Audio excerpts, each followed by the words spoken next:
All right, ladies and gentlemen, welcome back to the Rooted Mama podcast. I originally recorded this interview a few weeks ago, but after hearing about the tragic death of Charlie Kirk yesterday, I felt like I needed to adjust today's introduction. So, my guest in this episode is Paige Rue. Many of you may know her as Some Chick Who Shoots on Instagram. She's a firearms instructor and a contributor with Turning Point USA.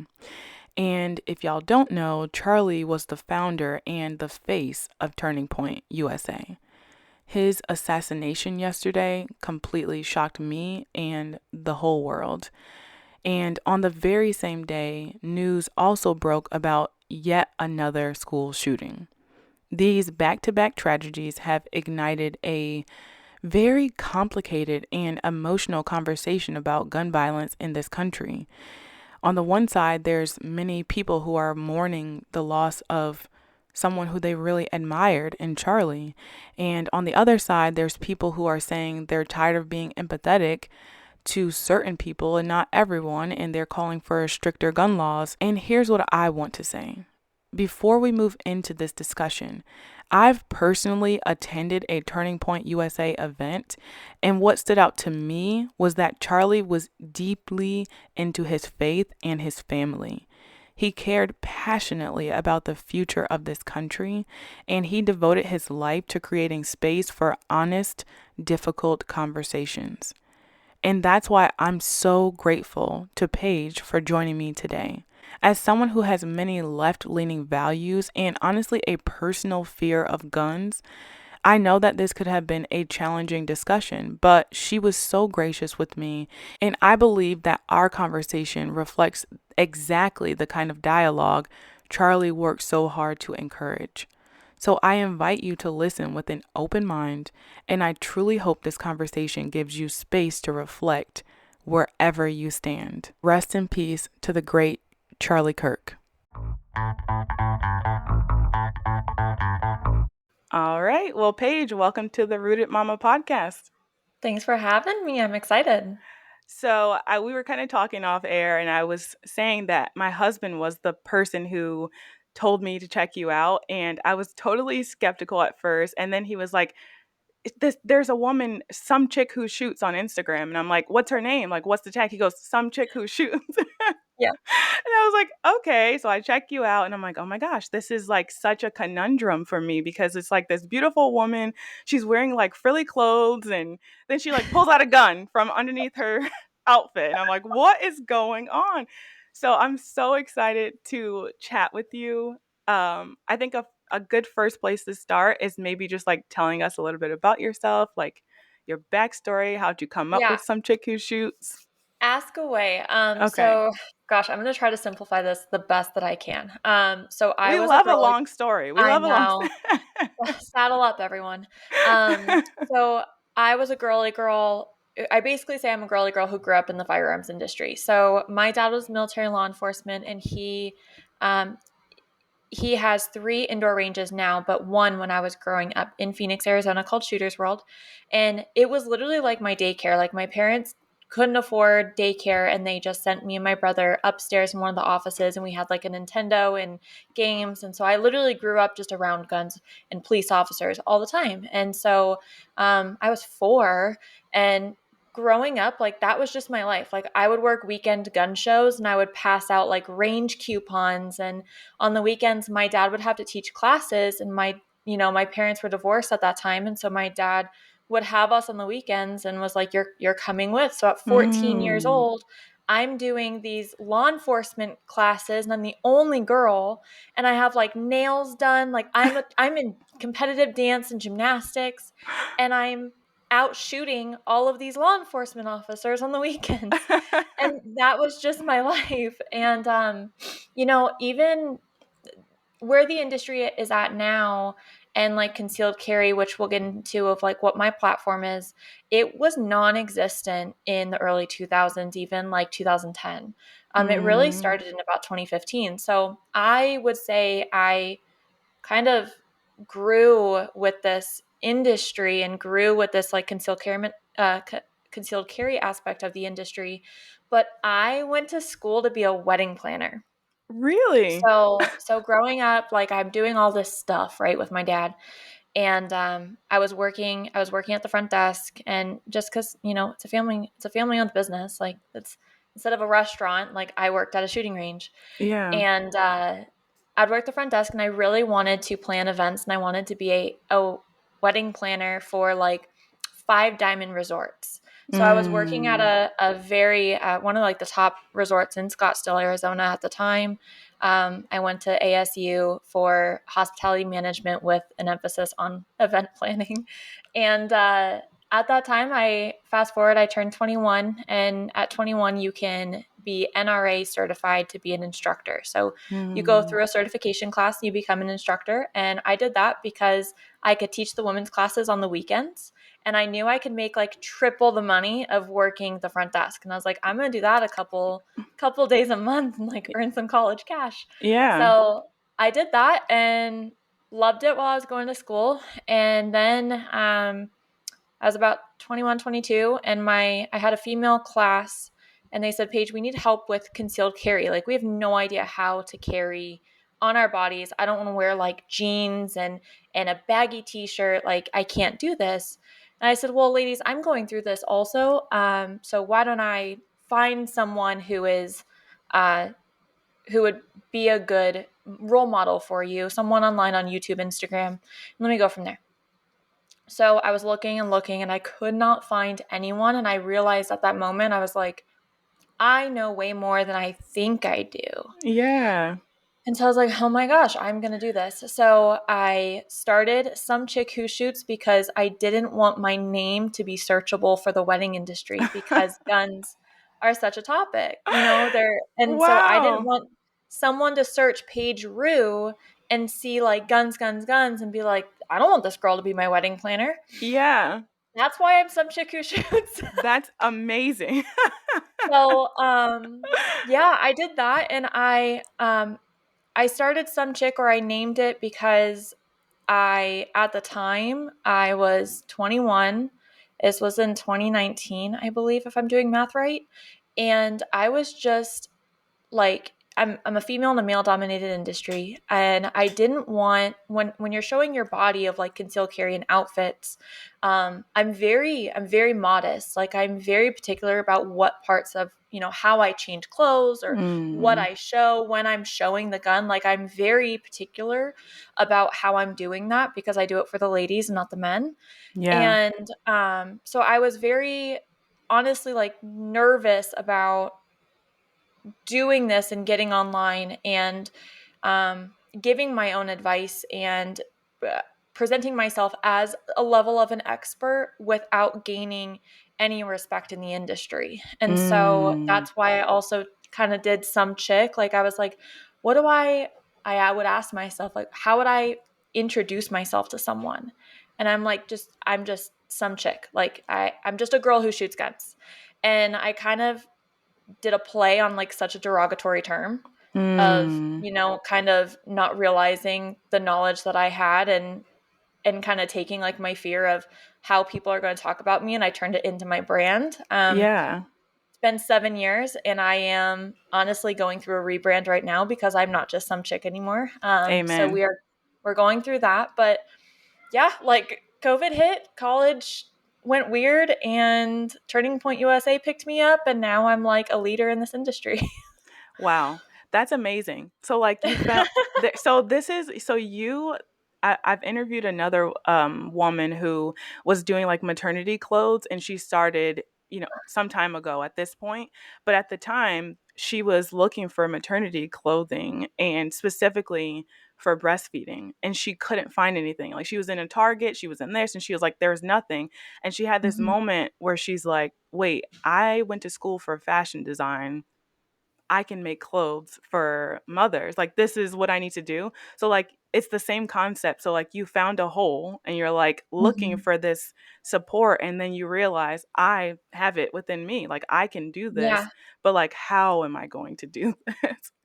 So that, exactly. yeah, very interesting. And I was wondering, so I know literally nothing about this world. And so you That's kept okay. talking about like the industry Yeah. and how it's down. Like, I guess I would guess that it's dominated by men, but I would love to know kind of like what does that really mean, and like what did it look like for you when when you got started in the industry? Like Okay, obviously you were here. already there, right? Like with your dad, but like now you, some chick who shoots. Well, let me walk you through this because it's a very good question. So the when I say the industry, I talk about the firearms industry. So like manufacturers, any type of leaders, lots of military, lots of training groups, anyone who is involved with the firearm world is, we call it just the industry. Mm. um, so when I was growing up, and even like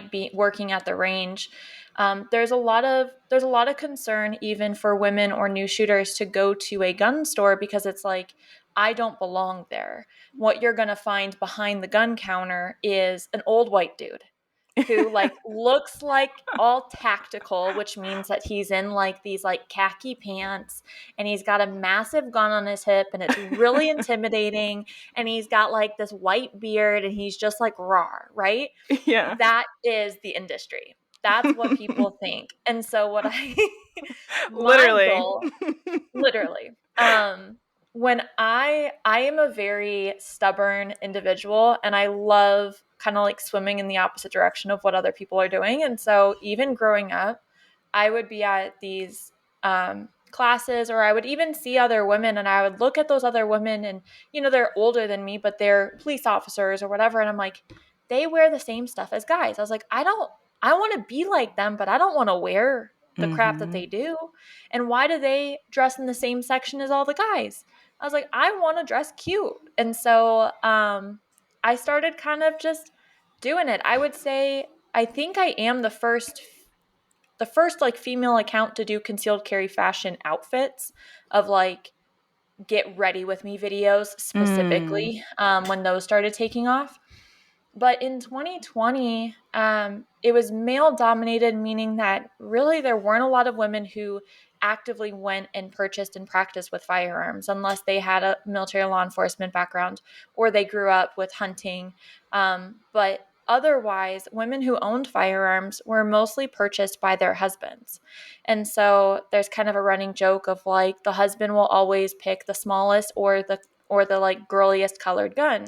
And now us ladies are like, this that's not how it works. I can't wait for my Um, husband to hear this episode.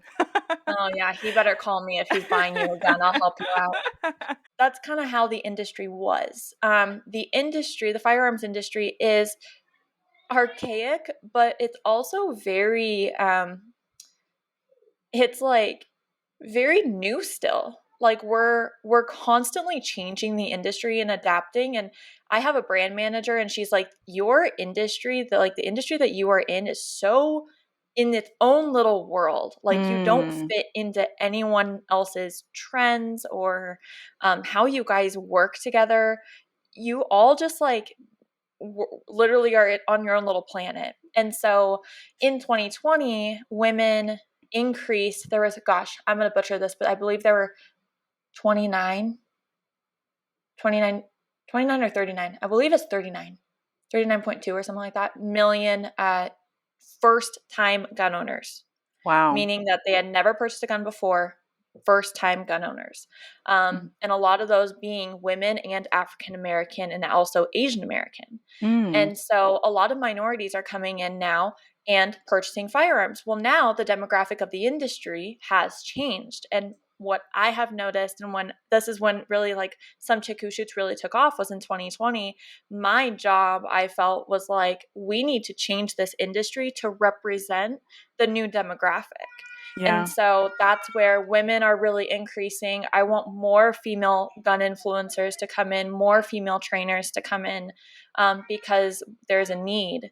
And right now, the gun buyer is changing the demographic of not just an old white dude anymore purchasing a gun. It's just Americans in general are Right. purchasing firearms.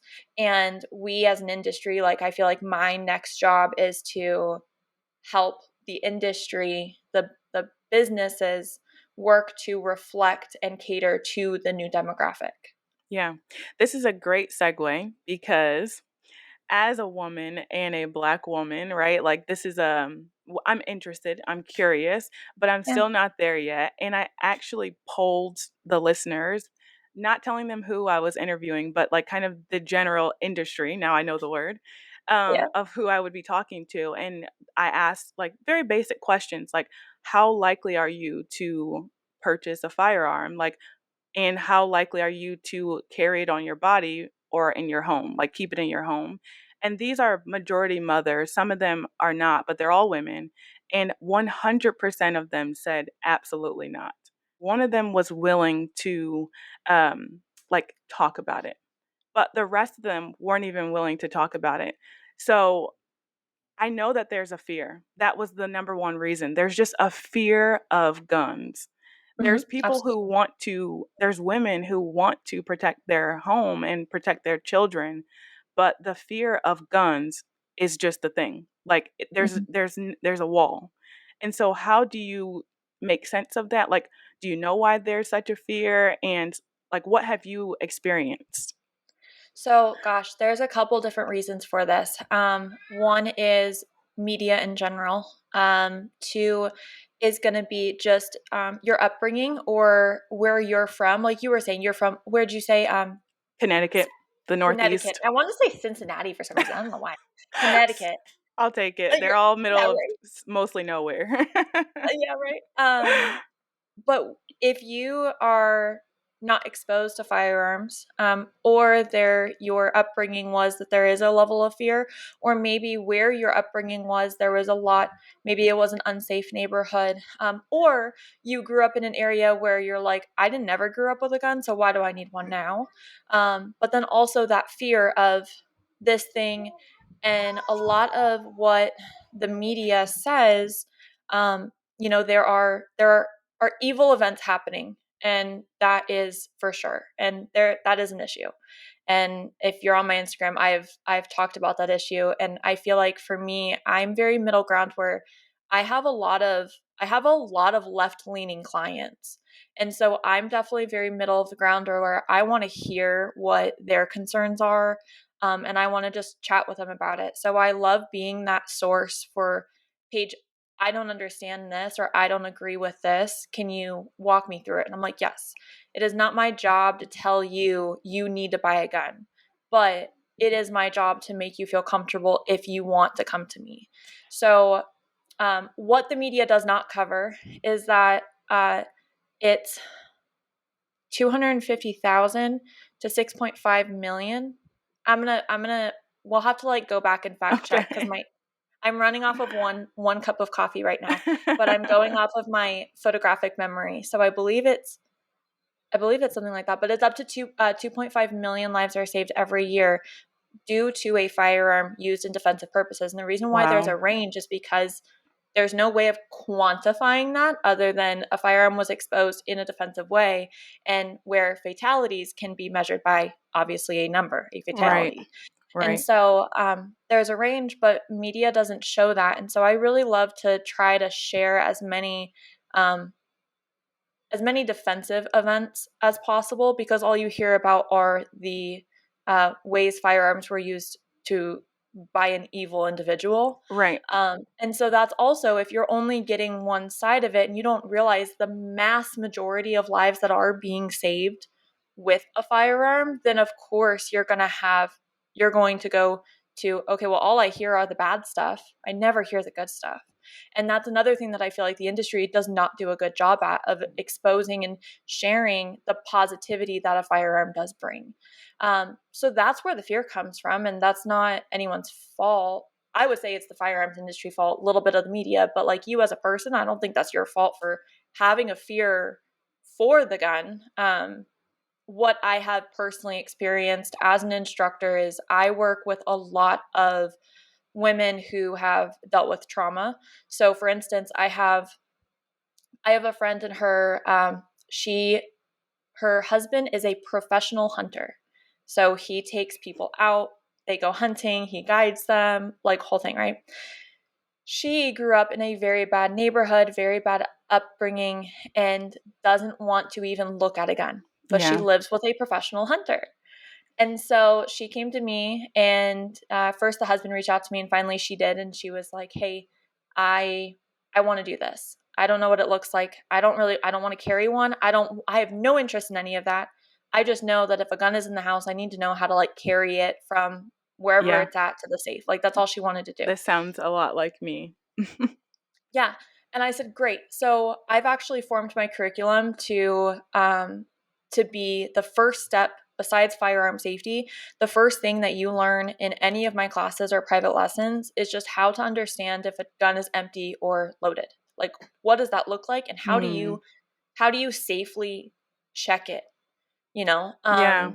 And once that is passed, I can see like the weight of all of my students' shoulders just like fall off of them, and they're like, "Oh, it's not that intense as that as I thought." You brought up like the media, and I feel this strongly about other things too. So like a part of what I do is teaching women to embrace like their sovereignty, right? And Mhm. that includes like for birth, for pregnancy and birth, there's a lot of like fear around that. And so I try to like reduce the fear there, but there's so much negative media and so much like negative stories that get out that it's like fighting up against a wall, right? And so Mhm. something else that I think a lot of people hear through the media is that their like children have gotten a hold of a gun and like killed their sibling or all these other things. So it's not even just like a bad guy. It's like, well, there's things that have happened in the home that would be your fault. So there's like a level of, first of all, your child's going to kill the other child, and then also it's going to be your fault because you're the parent. So there's like Mhm. all this other kind of like nuance there too. All this fear. Yes, and I just needed to bring it up because that's something that my audience was like very afraid of. It was less about the intruder. They're not even thinking about the intruder. It's more like, well, what if I harm my child or my child harms themselves? You know what I Yeah, mean? Yeah. absolutely. The woman with the hunting husband, I Mhm. think will bring this full circle because Okay. she was the same way. Like she had Okay. kids in the house, and she was like, "This I I don't want any part of this." Yeah. And fearful of it's all those what ifs. Like even what if I drop the gun? Will it start shooting? Like all of these questions Yes. that are common that you're fearful of asking because they feel like dumb questions. And that is what I love. I'm like, ask me any dumb question that you think because I have heard it and I want you to feel comfortable and confident with this thing. And this So, kind of makes sense like with the industry. Like you're talking about the guy at the front who looks mhm, nothing like you, who is so unrelatable, and like here I am coming in knowing nothing. You feel very intimidated to even like so ask those intimidating. questions. So then we see someone like you and you're like, "Hey, ask me the questions." Like there's no judgment here. So that's very Exactly. true. Because even those guys are like, I'm like, "You're intimidating to me, and I am a peer." Like, back off, homie. Just chill, please. Yeah. Um, Years ago, when I first decided I wanted to become the best version of myself, I went out and bought this beautifully designed guided mental health journal. I was so ready to change my life, y'all. But when I got home, I looked around my apartment and every table was covered in junk. Like, I'm not kidding. Like, every table was covered in junk. So I couldn't even write on this journal, even if I wanted to. I didn't even have a clear space to sit down and write. And that moment really hit me hard because before I could grow into the person I wanted to be, I needed some simple first steps just to get my life together. That's exactly why I created the Daily Survival Planner. It's a starting place. Practical, doable strategies to help you organize your daily life so the deeper healing has room, literally room, to actually happen. You can find it in the show notes, and podcast listeners get a special discount. so anyways, I ended up starting to train her at my house. We had coffee. I like made a little cheese board and we just chatted. And I didn't even bring a real gun out. I brought a plastic gun out. And we just worked on that first thing that I said of just like handling the gun and understanding that. Um, fast forward, I think I met with her, gosh, I think by the fourth hour that I had met with her, she was like, I'm ready to go shooting. Let's go. I was like, are you sure? So then we walk through it, and I'm like, okay, now just have the mindset of not all of this pressure, right? Remove all those what ifs and just imagine that we're just practicing a fun skill. Like it's like going axe throwing or going bowling. This can be a fun just sport to practice. So let's remove all of the scariness of it and all the, well, what if I have to use one? Like, let's just practice this sport because it is a sport. Mm. So we do that. And before I knew it, her husband is calling me and he's like in tears. And he's like, Paige, she just bought a gun.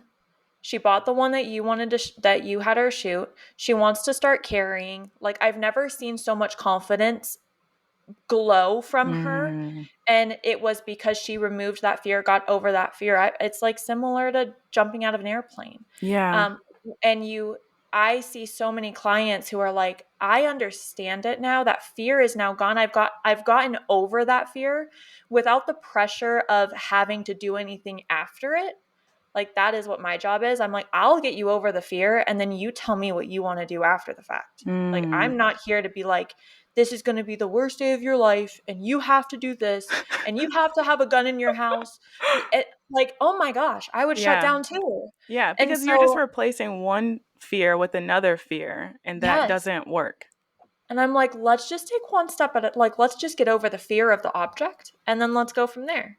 And Yeah. so with the, like you're saying, of like, okay, if you know the reports of like children getting a hold of firearms and things like that, I think is an issue. That's not something that I want to say, oh well, that's gonna happen. No, that's an issue.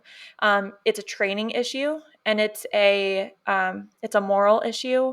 It's a problem with that individual that needs to be addressed. And that individual, if a parent or if a child gets access of a firearm, I do believe that the parent should be held responsible, because the parent is, whoever owns that firearm needs to be held responsible for it. Mm. So if someone came to me and said, hey, I have a fear about this, I say, look, we're going to create a plan. We're going to create a plan, and we're going to start with a plastic gun.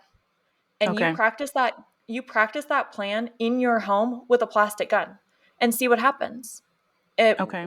You So what have do a you mean conversation. by like a plan? Like how you would protect your home? Like what do you mean by that? No, Okay. no. So a plan, like, okay, if you have a fear of, or you're concerned, I don't want to say fear. If you're concerned about your children getting access to your gun, I say, okay, let's find a place where we can lock it up. And who has access to that? How old are your children, and are they old enough to understand, if you had a conversation with them of, mom and dad have a gun in the house, this is what it's used for. If you have questions about it, ask us. But other than that, like, we don't touch it. We don't play with it. And then there are also child resources that I provide my students of, if they see a gun at home or a friend's house, you have to educate your children as well to remove the curiosity. I help you create a plan, a step by step, before we introduce a real gun into your home. Mm. And then my students are like, or people are like, okay, that gives me action. I know what to do now without throwing a loaded gun into my home, That's right? a Like, big one. Yeah. let's practice this. Let's have a conversation with our children if we feel like they are mature enough for that. Um, let's let's practice with a Nerf gun. We could do something like that. Let's me as the parent practice putting a gun into the safe and leaving it there and seeing who wants to mess around with it, or Yeah. where the gaps are that we need to fill in your home, Yeah. before we slowly introduce a firearm into your home, if that is something that you want to do. So you talk about, speaking to your children, like how young would you say is a good place to start for like talking to them about this? I would say fully dependent on the maturity level of your child. And the only person who's going to know that is you as the parent. To give you examples, gosh, I started like going to the range and shooting with my dad outdoors when I was like 4.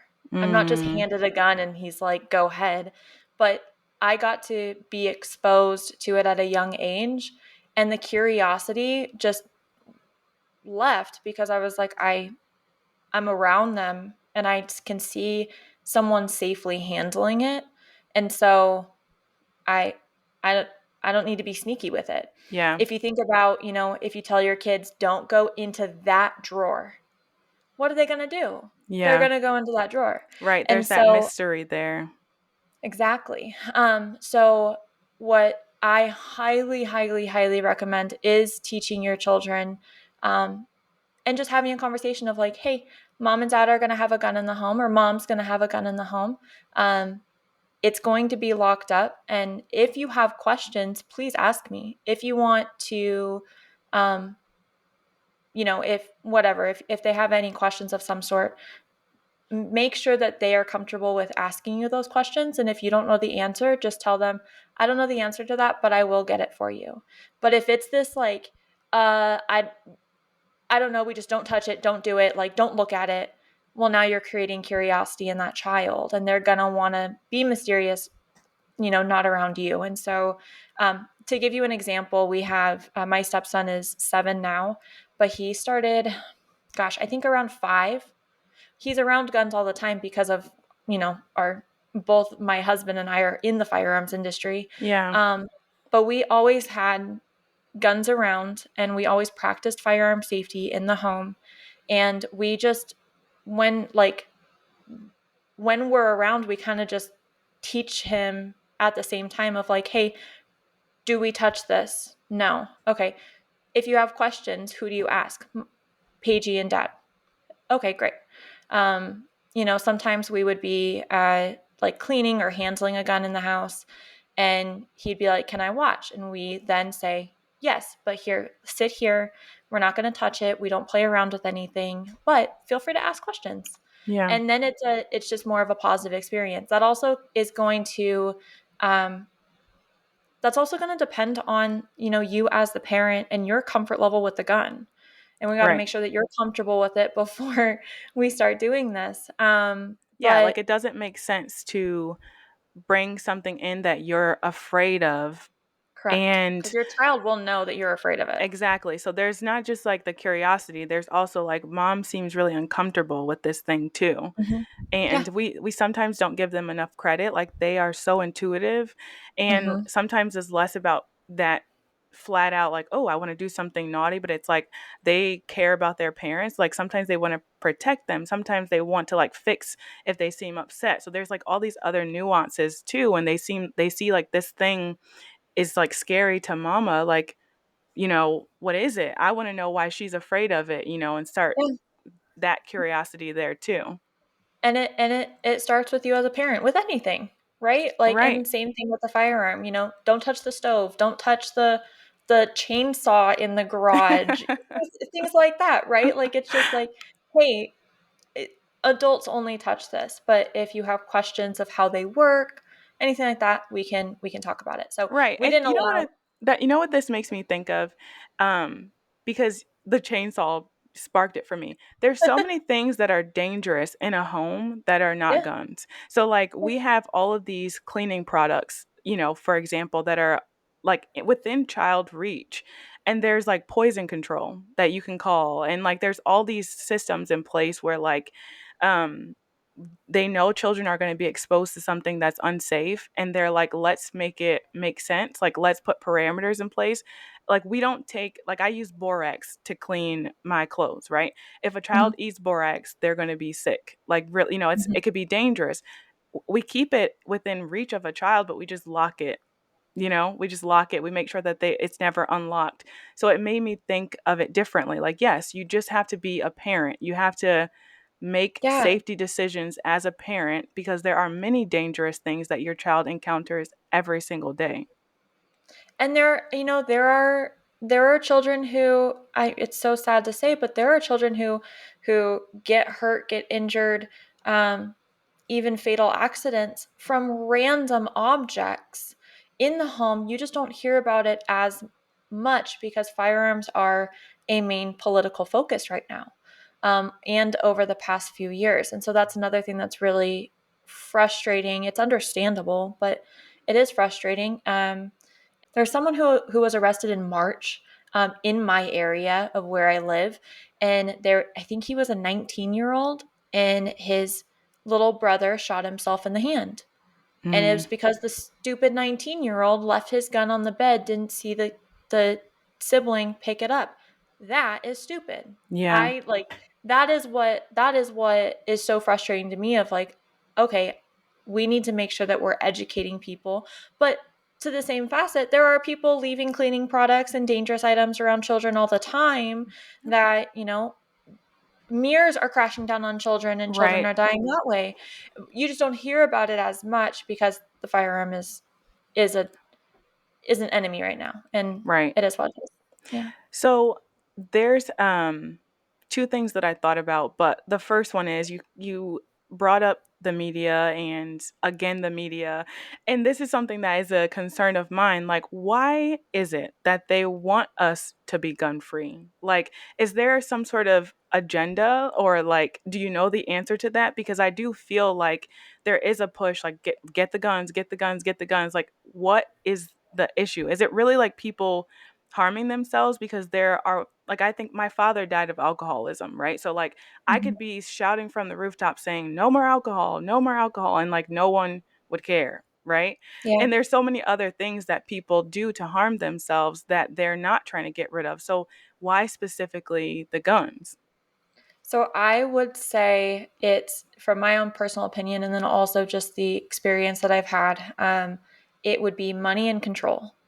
So, for instance, money, which a lot of people don't think about, but why big pharma is so protected and pharmaceuticals are so protected is because the government gets a lot of money from big pharma, billions, right? The Yeah. firearms industry does not give to government. We are just, like I said, we're on our own little planet, and so Hmm. they don't benefit from us, and if they try to, um, it's deemed unconstitutional, so they can't get money from us. We're also the only country who can protect ourselves from someone trying to take over control of us. So we can protect ourselves through army, but we can also protect ourselves as citizens and stand up for ourselves as citizens. So a lot of people say, well, in Australia or in countries where they don't allow firearms, there are not shootings like this or there are not mass killings like this. And there are statistically, they just do it in bombings, stabbings, but Stabbings. so many deaths are caused by it, but you just don't see it. Now, what I saw in 2020 of the gun control aspect, because there were, for instance, um, during Biden's administration, it's called FFL or ATF. So FFL is a gun store. It's the federal firearms license. It's like the certification we need. And then we are controlled by ATF, alcohol, tobacco, and firearms. So they regulate Hmm. us. So when we do paperwork on firearms, I mean, we have to keep all the sales and everything. We're audited, once or twice a year. Like, it's very, very regulated, the gun stores. Hmm. But ATF was trying to overstep, and any type of clinical error, like I think there was one that we almost got shut down for, that was we put on the address, we put drive instead of avenue accidentally. There's a copy of the individual's driver's license with the correct, we just missed, we wrote it wrong. In 2020 and around the COVID times, they were trying to shut us down for that. And there Wow. were multiple FFL dealers or gun stores around the country that did permanently get shut down for minimal clinical errors like that, which was really frustrating. So then they also did like mass buybacks, but the overall, what we were seeing, the overall purpose is if, like Australia, or like, gosh, my cousin was in Tokyo at the time. They had to be confined to their apartments during COVID, and then Hmm. you can't do anything about it, right? The military comes in and then they control you, and now you are a prisoner in your own country, and you can't live as a free human. Yeah. And so I think Americans value that freedom aspect, of course. And so that's where the firearms, keep us in play, keep us in control of our Mm. own lives. So This is there's really give and take. this is really important because another question that I asked the listeners was, should we remove guns from like society? Like, would that solve the problem? And you brought up a point that I don't think a lot of people think about. We're so used to living in this country, like living in this society the Yeah. way that it is now. And there are places where the government has total control and you can't do anything about it. We don't know what that's like. So we're living on the other side where there's so much freedom. And so we're like, yeah, just take away the guns and we'll live exactly the same. But that may not be the case. And especially when there's like circumstances that pop up where, like COVID, where they can exercise total control. And in our country, there's something that, you know, we might not be able to take on all the things in the US government, don't get me wrong, but like Of course. there might be some level of pushback because they know they're like we can't push them too far because there's enough people that are going to like put a dent in our like armor even if they don't break the armor. And Mhm. like there is that spirit of America to like fight for that freedom, and I think a lot of people just don't think about what life would be like if we weren't in America, you know? Exactly. Well, and now, so what I always say when people say, "Can we just get rid of guns?"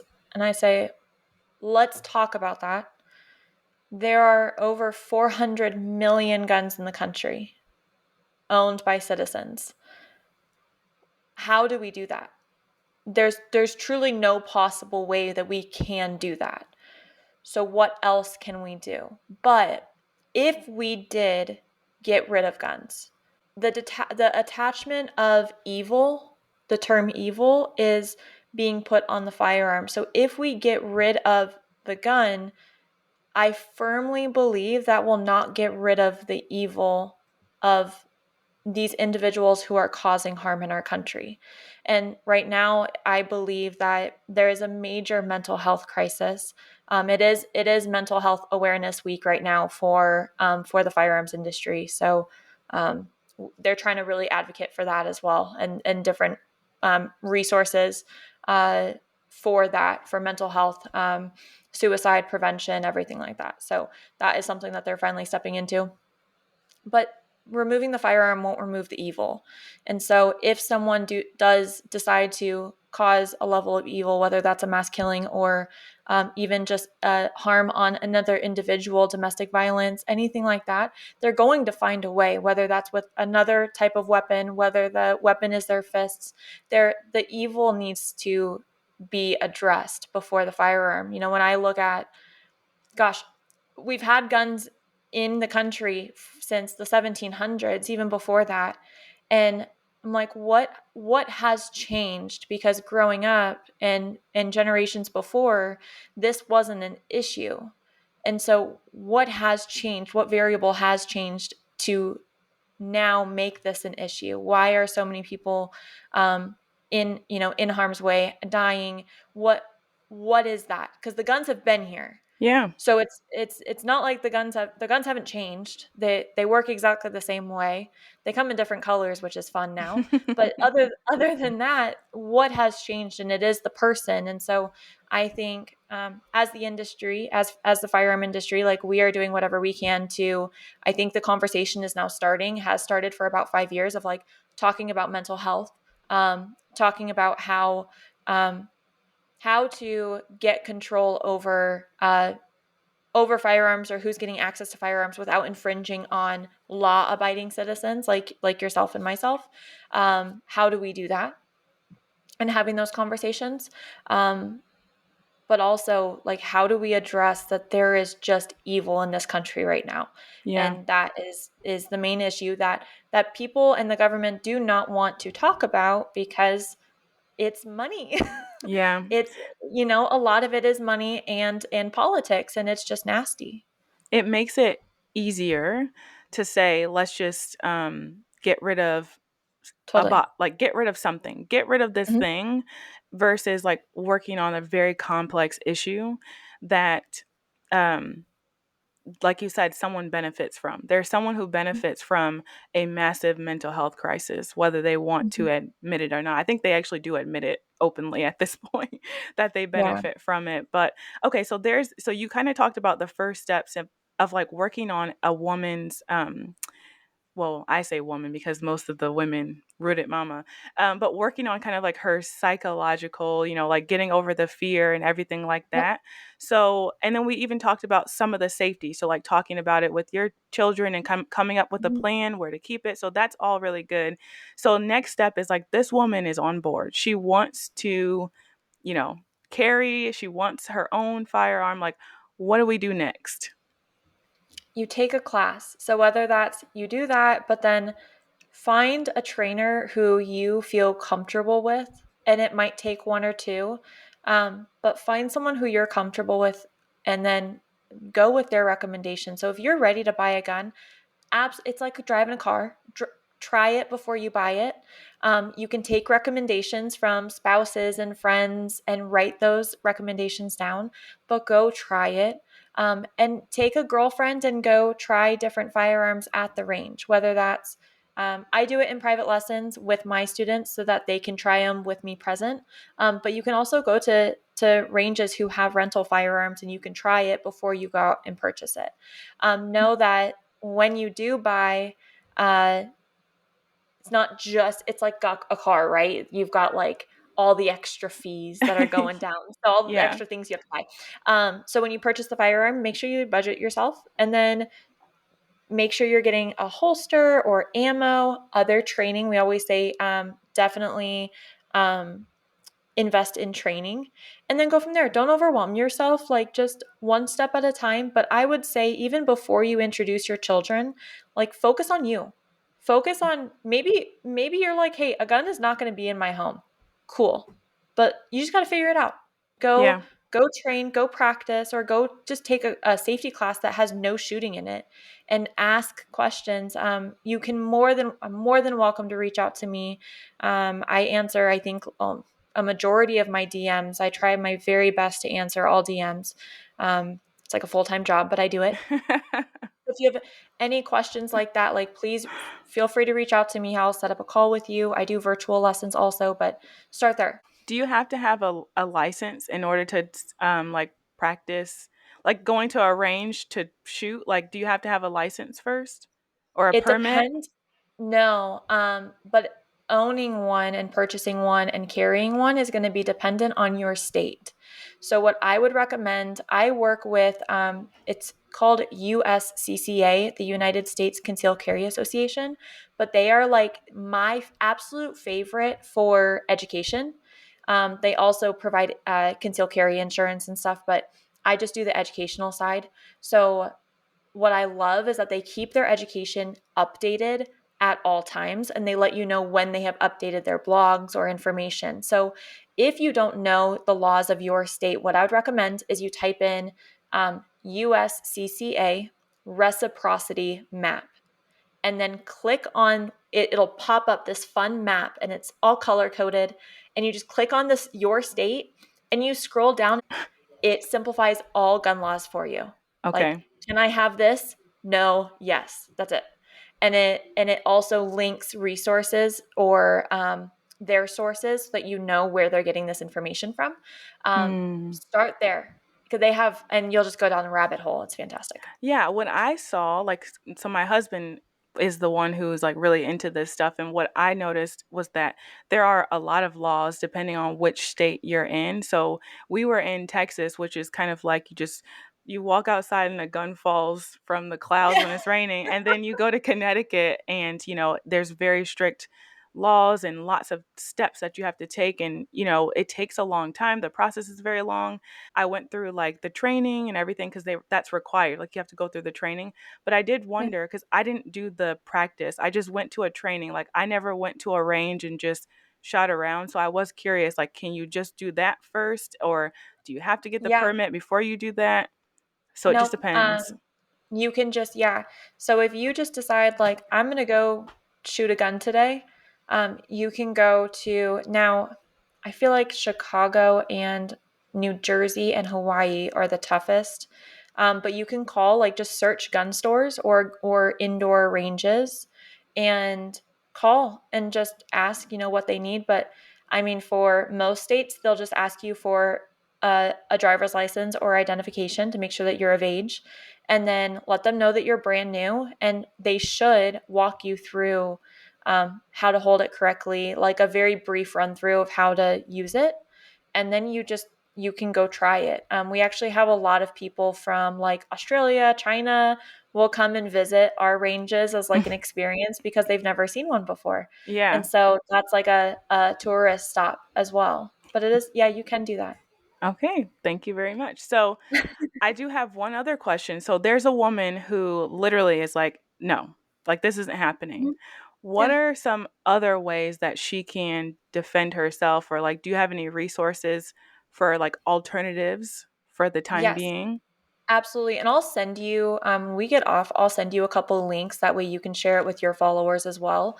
But there's a lot of, we call them less lethal options. There are Byrna guns, it's Byrna. There are pepper ball guns that shoot like pepper spray, but it's in a ball form. And I believe it shoots at like 112 miles per hour. Oh my So that gosh. thing's going to hurt. Um, there is pepper spray, there is, batons, there are other forms. And then what I also recommend for protection is just taking a situational awareness class. Hmm. How to be aware of your surroundings. And people say like they're always situationally aware, but this class specifically um, has a lot of good insight that doesn't involve a firearm. So that is something that you could do that does not involve a firearm. Um, the less lethal options. I believe I have a list on my Instagram, but I can send that to you also, of just objects that would be beneficial for you, that you could feel comfortable with. Okay. This is Yeah. helpful. I'm like, for all you ladies listening, I would just say, like, if you have questions, I'm your girl. Just ask me. I am not someone, like I said in the beginning, like I will not force you to purchase a gun, but I will answer any questions for you. And I kind of am in, even though I'm very like pro gun, I'm very middle ground, and I completely understand that everyone's upbringings and backgrounds are different, and so everyone's lifestyle is going to be different. And I want to just make sure everyone's getting the information that they need to make a decision for their life. In a lot of ways, you're like a life coach in some ways. Like it's not, well, because like when you're talking in the beginning about, okay, this is what I do, it reminded me more of a life coach than like a firearms instructor, because you have to like get to the mental first, like that emotional barrier, and then do the teaching. So there's a level of like empathy and understanding that you have to operate with when doing something like teaching about firearms, especially in this environment. So Yeah. you're doing the Lord's work in a special way, okay? You're not the first person to tell me that. They're like, "You're like a life coach." I'm like a 2 for 1. Come shoot guns Yes. and learn about your life. Yes. Well, thank you so much. Before we go, are there any events or anything that you have coming up that you would like to share with the audience? Ooh, not right now, I would say. I am working, so I speak at colleges for Turning Point USA for I teach and talk to students whether they're pro or anti-gun, and we have discussions just like as we are. I'm getting that travel list confirmed by next week, but it looks like I'm going to be in California quite a lot this year. There's going to be a couple other states. I normally go to like 4 or 5 colleges every semester, so that'll be linked on my Instagram if you want to come meet me in person if I'm in your area. Okay. And then we Yeah, can find you at Some Chick Who Shoots on some chick who Instagram. shoots Are you on TikTok? website. Anything else? No, I'm not on TikTok. You can find Yeah. me some chick who shoots on Instagram. Also, somechick.who shoots.com is my website and all my information. Okay. Thank you very much. Thank you so much.